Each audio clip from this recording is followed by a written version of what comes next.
Assalamualaikum warahmatullahi wabarakatuh. Waalaikumsalam warahmatullahi. Hamdan wa syukran lillah, salatan wa salaman ala rasulillah.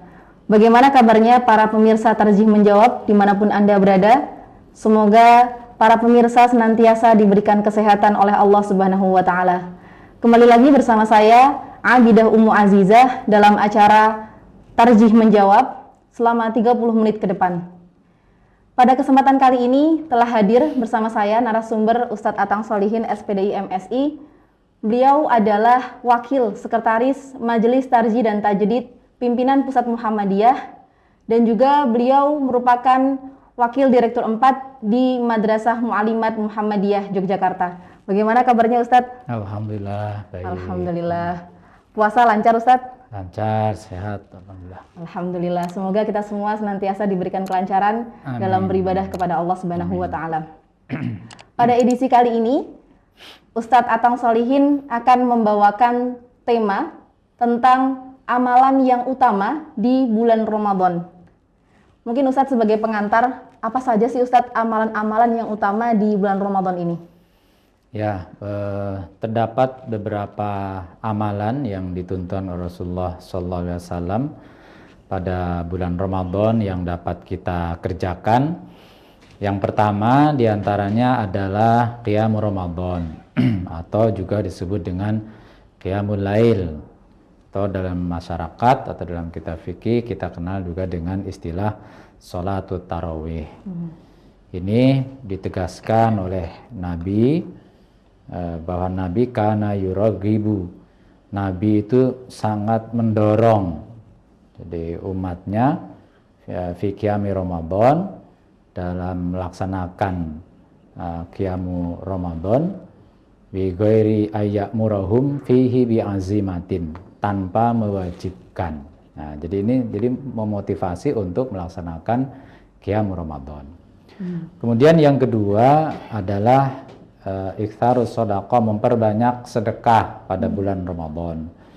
Di dalam hadis dikatakan kana Rasulullah SAW ajwadun nas wa kana ajwadu ma yakunu fi Ramadan hina yalqahu Jibril. Nabi itu termasuk yang paling dermawan, bahkan lebih dermawan lagi pada bulan Ramadan hingga didatangi oleh malaikat Jibril.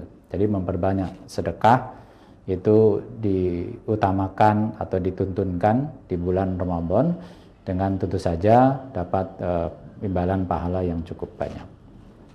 Kemudian yang ketiga, memperbanyak tadarus Al-Quran atau qiraatul Quran atau tadarusul Quran, tadarus Al-Quran. Seperti yang tadi sambungan hadis tadi menyatakan bahwa wakana yalqahu fi kulli lailatin min Ramadan fayudarisuhul Quran. Kemudian malaikat Jibril mendatangi Nabi setiap malam pada bulan Ramadan, lantas kemudian bertadarus Al-Quran, menyimak bacaan Al-Quran. Nah, di situ fayudarisuhul Quran, bertadarus Al-Quran. Jadi Nabi biasa di bulan selain Ramadan juga Nabi biasa bertadarus Al-Quran, tapi kemudian di bulan Ramadan setiap malam kemudian Nabi bertadarus dengan malaikat Jibril. Kemudian yang ketiga, yang keempat adalah mengakhirkan berbuka. Itu juga termasuk amalan. Ya.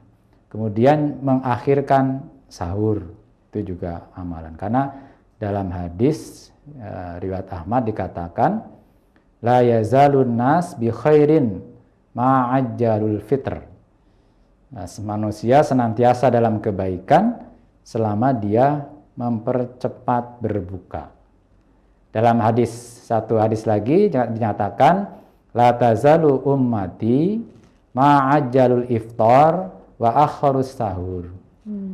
Jadi umatku senantiasa dalam kebaikan selama dia menyegerakan berbuka dan mengakhirkan sahur. Itu juga termasuk amalan-amalan yang bisa dilakukan pada bulan Ramadan. Termasuk juga berdoa saat berbuka. Itu diungkapkan juga dalam hadis karena Rasulullah SAW idza aftara qala dhahabat dhama'u wa aftallatil uruqu wa sabatal ajru insyaallah. Kemudian yang ke-6, i'tikaf atau mendekatkan diri kepada Allah dengan melakukan i'tikaf. Kana ya'takifu fi ashril awakhir min Ramadan. Rasulullah melaksanakan i'tikaf di 10 hari terakhir di bulan Ramadan. Nah, itulah amalan-amalan yang dituntunkan untuk dikerjakan. Walaupun kemudian mana yang paling utama, prinsipnya sebenarnya dalam ibadah itu apa yang dianjurkan Rasulullah untuk bisa dilaksanakan. Tapi kalau kemudian harus dipilih mana yang paling utama, ya tadi qiyamul Ramadan, tadarus Al-Quran, memperbanyak sedekah, kemudian bertaqarrub kepada Allah dengan melakukan iktikaf sunnah di 10 hari terakhir pada bulan Ramadan. Ya, itu diantaranya. Baik Ustaz, tadi ketika membahas tentang masalah amalan-amalan yang utama, ada terkait masalah mengakhirkan sahur Ustaz. Sebenarnya Ustaz, konsep mengakhirkan sahur itu yang bagaimana Ustaz? Apakah yang terburu-buru sampai kemudian terdengar kumandang azan atau bagaimana Ustaz?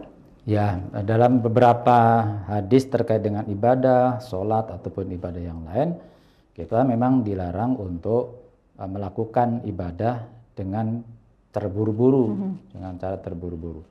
Ya kan kalau kita berangkat ke masjid dalam hadis itu pokoknya harus bisakinah wal waqar. Jadi dengan apa? Nyaman, tentram, tidak kemudian buru-buru. Termasuk juga dalam sahur.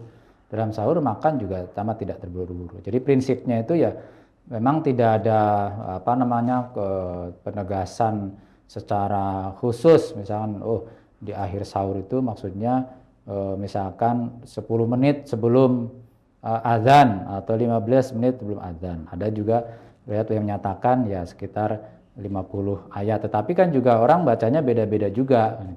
Mungkin ada yang bacanya tartil, ada yang lambat, ada yang cepat. Ya di akhir prinsipnya itu cukup tidak terlalu malam. Nah, jadi kira-kira ya mendekati waktu azan, tetapi ketika sudah selesai makan tidak kemudian langsung azan karena kan harus makan minum.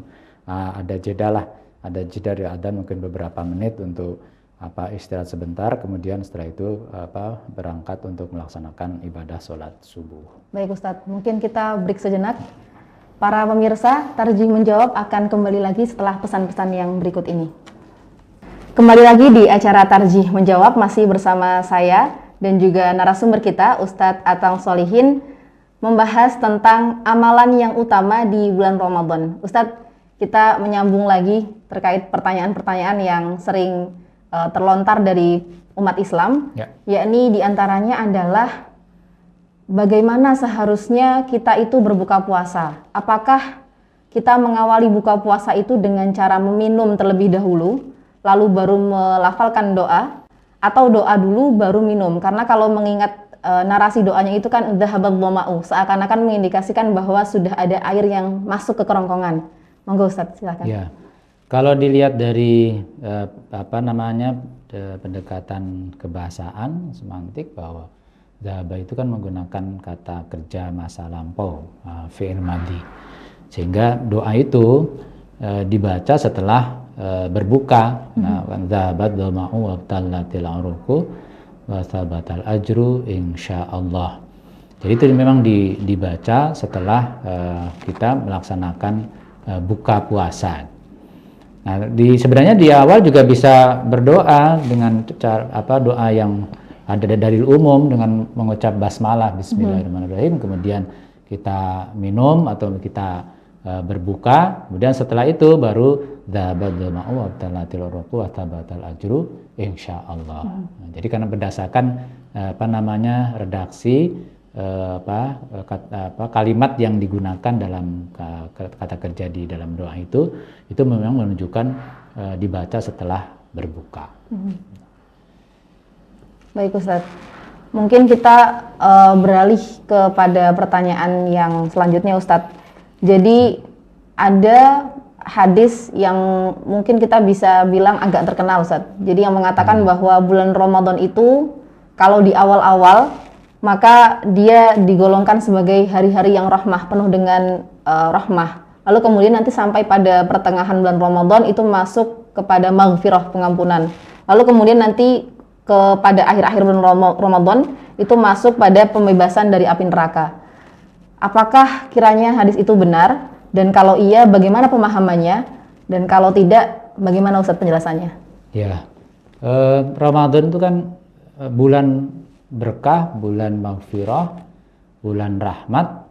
Itu dimulai sejak masuk bulan Ramadan sampai dengan akhir Ramadan. Sehingga tidak ada klasifikasi di awal bulan rahmat atau di tengah maghfirah, kemudian di akhir adalah pembebasan dari api neraka. Itu jadi tidak ada dalil yang sahih yang menyatakan atau mengklasifikasikan bahwa puasa itu diklasifikasikan seperti tadi itu, di awal rahmat, di tengah maghfirah, kemudian di akhir adalah pembebasan dari api neraka.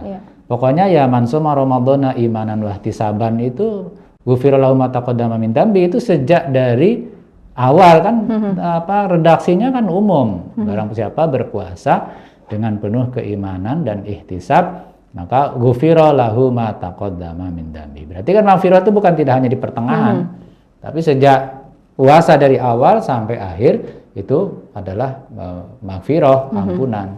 Termasuk juga pahala yang disiapkan ya sejak awal sampai akhir. Orang yang melaksanakan ibadah puasa, termasuk juga melaksanakan amalan-amalan yang tadi sudah kita sampaikan, ya mereka semua mendapatkan pahala. Jadi tidak ada klasifikasi. Jangan sampai kemudian wah ini nanti maghfirah ada di pertengahan, kemudian memperbanyak istighfar di pertengahan. Di awal-awal nggak pakai istighfar, Ustaz ya. Jadi itu tidak terdapat dalil yang sahih yang menyatakan ada klasifikasi seperti tadi itu. Rahmat, kemudian di pertengahan maghfirah, di akhir pembebasan dari neraka. Ya prinsipnya sejak masuk bulan Ramadan kita berniat ibadah, puasa yang baik sesuai dengan tuntunan. Prinsipnya al-imsak tadi ya sejak terbit fajar sampai terbenam matahari, dalam rangka taqarrub ilallah, untuk mendekatkan diri pada Allah. Ya diantaranya mendekatkan diri pada Allah itu ya dengan cara melaksanakan amalan-amalan baik, supaya kemudian amalan-amalan baik itu dinilai oleh Allah dengan berlipat ganda pahala yang didapatkan. Nah, sehingga kemudian tadi bisa mengantarkan kepada tujuan dari puasa itu, yaitu la'allakum tattaqun. Baik Ustaz. Jadi intinya para pemirsa bahwa terkait hadis tersebut itu tidak ditemukan hadis Nabi yang sahih terkait hal tersebut, sehingga intinya bahwa bulan Ramadan itu seluruhnya ya mengandung maghfirah, ya mengandung kasih sayang Allah tentu di dalamnya, dan seterusnya. Begitu. Ustadz, ini mungkin kembali lagi ke tema utama kita tadi yang sudah disampaikan Ustadz Atang terkait amalan utama di bulan Ramadan. Bagaimana kasusnya Ustadz kalau memang itu seorang muslim, dia mungkin pekerja di jalanan yang mengharuskan dia untuk tidak berpuasa. Lalu apakah dia masih berhak untuk melaksanakan amalan-amalan yang utama di bulan Ramadan tadi itu Ustadz? Ya, selama tidak berpuasanya karena uzur syar'i, ya dia tetap dianjurkan untuk melaksanakan amalan-amalan baik atau amalan-amalan yang dianjurkan oleh Nabi. Karena dia puasanya bukan karena puasa sengaja tidak berpuasa, karena katakanlah ada uzur syar'i, misalkan para pekerja berat, karena dia tidak bisa melaksanakan ibadah puasa, sementara pekerjaannya itu merupakan salah satu-satunya sumber nafkah keluarga, ya dia kan tidak berpuasa. Nah, kemudian dia bisa melaksanakan, tetap dianjurkan untuk melaksanakan amalan-amalan bulan Ramadan, pulang misalkan malam, kemudian dia mengerjakan sholat malam, dia kemudian juga apabila punya rezeki yang lebih, dia bisa bersedekah, kemudian dia bisa tadarus Al-Qur'an, itu tetap dianjurkan bagi mereka yang tidak puasa karena ada uzur syar'i. Nah, bagi mereka yang tidak berpuasa ya memang kemungkinan kan tidak berniat untuk melaksanakan ibadah. Iya, betul. Jadi ya sudah, itu memang pilihannya mereka. Jadi kita kalau puasa saja sudah tidak mau, apalagi ibadah-ibadah yang lain kan. Iya. Baik Ustadz, mungkin kita jeda sebentar karena Tarjih Menjawab akan kembali lagi setelah pesan-pesan yang berikut ini. Kembali lagi di acara Tarjih Menjawab, masih bersama saya dan juga narasumber kita Ustadz Atang Sholihin terkait amalan yang utama di bulan Ramadan. Ustadz, kita beralih ke pertanyaan selanjutnya. Bagaimana hukumnya untuk orang-orang yang meninggalkan berpuasa tanpa sebab yang syar'i, Ustadz?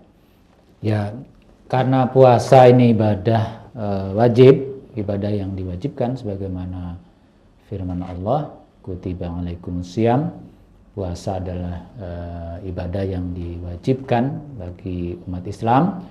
Maka orang yang tidak melaksanakan ibadah puasa ya termasuk berdosa. Di samping juga puasa ini kan salah satu dari rukun Islam. Jadi orang yang tidak melaksanakan ibadah puasa berarti keislamannya tidak sempurna karena ada salah satu dari rukun Islam yang tidak dia kerjakan. Jadi kalau memang dia tidak berpuasa itu karena tidak ada unsur udhur syar'i, kemudian dia sengaja untuk meninggalkan ibadah puasa, maka ya hukumnya berdosa. Sama juga dengan orang yang tidak mau melaksanakan sholat, orang yang tidak mau melaksanakan ibadah-ibadah wajib lainnya, maka dia termasuk orang yang berdosa. Jadi puasa itu hanya boleh ditinggalkan bagi orang-orang yang diberikan keringanan oleh syariat untuk tidak melaksanakan puasa, atau orang yang memang tidak boleh puasa karena ada larangan untuk melaksanakan ibadah puasa. Maka selain itu ya kalau meninggalkan puasa dengan sengaja dan tidak ada udzur syar'i, dia termasuk berdosa.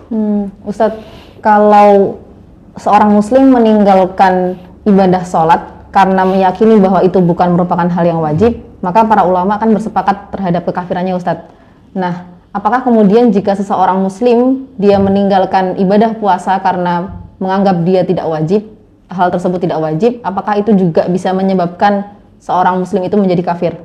Ya, kalau dianalogikan pada sholat, di mana puasa dan sholat itu sama-sama rukun, termasuk arkanul Islam, rukun Islam, berarti kan sama. Walaupun di kalangan ulama juga ada yang berpendapat tidak sampai kategori kafir, tapi fasik gitu ya. Hanya memang ada hadis yang menyatakan bahwa di antara kufur, termasuk kufur itu adalah yaitu meninggalkan sholat. Kemudian oleh sebagian dimaknai bahwa orang yang meninggalkan sholat termasuk kafir. Tetapi juga ada yang memaknai tidak sampai kafir, tapi dia fasik, jadi orang yang berdosa karena dia tidak melaksanakan ibadah atau kewajiban yang sudah diwajibkan bagi umat Islam. Jadi sama halnya itu juga bagi ya, karena sama-sama dia kewajiban, kemudian juga dia termasuk sama-sama rukun Islam kedua-duanya. Nah, ini masih juga kita menganalogikan dengan sholat, Ustadz. Kalau sholat itu kan dalam suatu hadis dikatakan bisa menghapus dosa-dosa yang kecil. Lalu apakah dengan berpuasa itu juga bisa menghapus dosa-dosa yang kecil ataupun yang besar begitu, Ustadz, mungkin? Ya, dalam hadis sudah dikatakan man shoma ramadhana imanan wa ihtisaban ghufira lahu ma taqaddama min dambi. Bahwa puasa, orang yang melaksanakan ibadah puasa dengan penuh keikhlasan, penuh dengan keimanan, mengharap ridho Allah, maka ghufira lahu ma taqaddama min dambi. Dia akan diampuni dosa-dosanya. Nah, kalau dosa-dosa besar, memang dosa-dosa besar itu dia harus bertaubat terlebih dahulu. Jadi tidak sekedar dia kemudian bisa terhapus dengan amal baik. Jadi dosa besar dia harus ada pertaubatan. Orang misalkan melakukan perbuatan syirik, ya dia harus bertaubat. Dia tidak akan diterima amalan-amalannya kalau dia tidak bertaubat. Lain asyrakta la yahbatanna amaluka wa la takunanna minal khosirin. Jadi kalau dia mensekutukan Allah, maka terputuslah nilai-nilainya, nilai dari amalan-amalan yang dia kerjakan. Karena kesyirikannya tadi itu. Atau juga melakukan dosa-dosa besar yang lain. Jadi didahului dengan pertaubatan. Nah, itu jadi puasa maupun sholat, banyak juga hadis-hadis menjelaskan tentang sholat yang kemudian dapat menghapuskan dosa-dosa kecil bahkan ada dari Jumat ke Jumat, kemudian dari min Ramadan ila Ramadan, dari Ramadan ke Ramadan itu bisa menghapuskan dosa-dosa kecil ya. Selama tadi tidak melakukan dosa besar, dosa kecil bisa dihapuskan dengan amal-amal baik tadi. Baik Ustadz, ini mungkin menjadi pertanyaan yang terakhir Ustadz. Kalau kita melihat bahwa banyak di antara kita yang mungkin sudah lanjut usia Ustadz, mereka biasanya kan justru keimanan dan juga ketakwaannya semakin mendalam, sehingga ketika mereka kemudian sakit yang menahun atau sakit yang parah begitu, dan akhirnya tidak bisa untuk berpuasa, mereka sangat sedih Ustadz. Kiranya Ustadz, apa sih yang bisa kita sampaikan kepada para sesepuh tersebut untuk tetap optimis selain daripada tadi melakukan amalan-amalan yang utama di bulan Ramadan? Adakah lagi yang bisa menjadi penyejuk bagi hati mereka? Ya, bagi orang-orang yang tidak mampu berpuasa karena dia memiliki udzur tadi ya, udzur syar'i karena usia tua, dimana kalau misalkan sekarang usianya katakanlah 80 tahun misalkan ya, terus atau 90 tahun dia sudah tidak mampu untuk berpuasa. Nah, kalau kemudian besok apalagi tahun depan kan gitu, sudah tidak mungkin, semakin bertambah hari, bulan, tahun, semakin staminanya semakin berkurang. Nah, dia kan ada pengganti dari kewajibannya, diantaranya membayar fidyah. Itu juga sama dengan pahala juga karena dia melaksanakan kewajiban. Nah, itu juga tetap berpahala kan, dia bayar fidyah itu juga akan mendapatkan pahala dari ketaatannya untuk melaksanakan kewajiban, yaitu mengganti puasanya dengan fidyah. Di samping itu juga kan masih banyak amalan-amalan yang lain yang bisa dilakukan, seperti misalkan qiraatul Quran, membaca Quran, kemudian juga mungkin baca Quran bisa tidak hanya bacaannya, tapi mungkin nanti bisa sampai pada terjemahnya, sampai pada kandungannya. Sekarang sudah banyak tafsir-tafsir yang sudah berbahasa Indonesia. Atau juga dengan zikrullah, zikir ya, baca Quran termasuk zikir, tapi maksudnya zikir-zikir yang selain baca Quran dengan menyebut nama Allah. Kemudian sholat sunnah, di samping sholat wajib, sholat sunnah, rawatibnya, kemudian sholat malamnya, itu amalan-amalan yang bisa dilakukan oleh orang-orang yang sudah uzur dan dia tidak mampu untuk berpuasa. Nah, jadi mungkin puasanya sudah tidak bisa dikerjakan, tetapi amalan-amalan yang lain yang itu bisa dikerjakan ya sesuai dengan kemampuannya, semaksimal mungkin, maka dia kerjakanlah itu, maka itu akan berpahala. Baik Ustadz, itulah tadi perbincangan saya dan juga Ustadz Atang Sholihin terkait amalan yang utama di bulan Ramadan. Semoga tema edisi kali ini bermanfaat bagi seluruh pemirsa Tarjih Menjawab yang saat ini sedang menjalankan ibadah puasa. Saksikan selalu tayangan Tarjih Menjawab setiap hari di bulan Ramadan hanya di TV Muh, dan akhirnya saya, Abidah Ummu Azizah, beserta kru yang bertugas pamit undur diri. Wassalamualaikum warahmatullahi wabarakatuh. Waalaikumsalam warahmatullahi wabarakatuh.